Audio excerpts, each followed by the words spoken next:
मला माहिती शे पण पुढली प्रक्रियाने बी आपली विचार करना पडी, पुढली प्रक्रियाने बी आपले निर्णय घेना पडी. तिना आधी जास्त हाल आपले करता येणार नाहीत. पण पोलीस प्रशासन काय म्हणत ते आपण पाहू.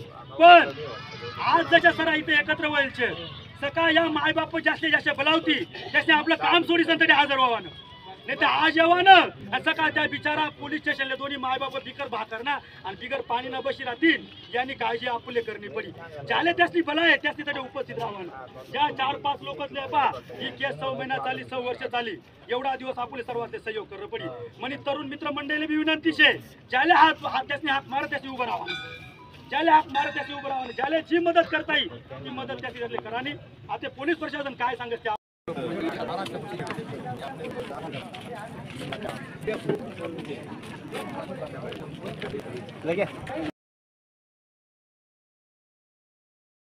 अजंगवडेलमध्ये जे मोसम तीरावर हे गाव आहे आणि दोघं गावांचे अतिशय चांगले संबंध आहेत.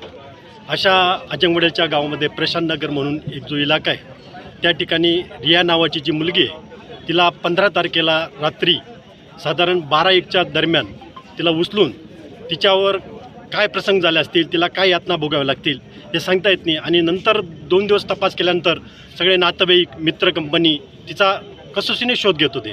त्याच्यानंतर ती आपल्याला नदी किनाऱ्यात एका विहिरीत ती आढळून आली आणि तिला बाहेर काढल्यानंतर लोकांची भावना होती की ज्यांनी कोणी हे कृत्य केलं असेल त्यांच्यावर कारवाई झाली.